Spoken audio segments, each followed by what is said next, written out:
Donc chère Catherine, je me considère comme chanceuse d'être impliquée dans un projet culturel et humain incroyable avec des gens formidables.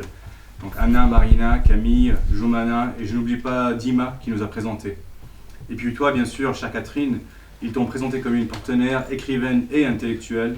Et je me suis retrouvé au début d'une expérience merveilleuse avec toi, en échangeant des idées, des conversations et des expériences. Une autre attraction devait se produire, je veux dire qu'une amitié commençait, prenait sa place. J'ai lu ta lettre, elle est tout aussi transparente, inspirante que riche. Elle essaie de construire des ponts de communication entre nous, une communication qui nous est possible grâce à ce projet étonnant par sa portée humaine, intellectuelle et littéraire. Ce projet nous a généreusement donné l'opportunité de construire des ponts de communication. La construction est toujours un acte positif par sa signification profonde et chaleureuse, non seulement entre des civilisations et des cultures différentes, mais aussi entre les êtres humains. Il n'est pas facile de construire des ponts, il faut des connaissances approfondies, la moindre erreur peut conduire à la catastrophe. C'est parti, nous communiquons magnifiquement.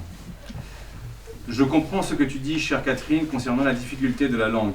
Mais malgré cette difficulté, nous avons pu échanger à chaque fois que nous nous sommes rencontrés. Nous avons eu des conversations que nous pouvons considérer comme suffisamment profondes et intéressantes pour commencer. Nous voulons certainement les approfondir car nous avons beaucoup d'idées, beaucoup de curiosité envers le vécu de l'autre. Nous voulons entendre la voix de sa culture, de sa mémoire et de son histoire. En effet, nous venons de cultures différentes, mais est-ce vraiment une faiblesse ? Je considère la différence comme une force. Il n'existe plus de culture supérieure qui vit isolée des autres cultures. Le monde est devenu un petit village où chaque événement impacte le reste. Je suis d'accord avec toi. Transformons la difficulté de la langue en force. Nous voilà en train d'inventer, nous écrivons librement dans nos langues maternelles, nous proposons nos visions, nous évoquons en toute simplicité des sujets profonds, tout ce qui devrait avoir lieu entre deux écrivaines qui ont chacune leur monde intellectuel et culturel différent. Je comprends ta curiosité que j'ai bien entendue et que j'accueille avec plaisir. Je pense que la curiosité est un don magnifique pour l'être humain en général et pour l'écrivain en particulier. Je parle de la curiosité au sens cognitif. Je vois une source d'inspiration, de défi, de force et de plaisir de découverte d'autres mondes. Nous pouvons intensifier cette curiosité dans le cadre d'une relation humaine, et les relations humaines sont l'essence des choses. C'est peut-être plus simple pour moi. Je ne parle pas ici de moi uniquement, mais de la majorité de mes compatriotes.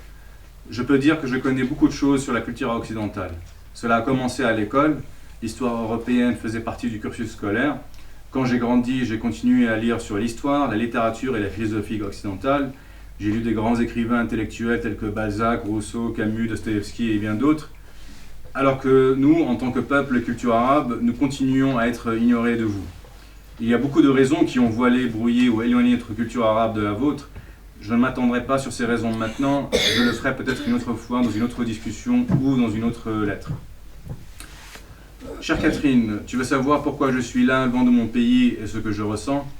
Tu as posé la question simplement et avec amour, et moi je vais te répondre simplement et avec amour, même si ce n'est pas simple.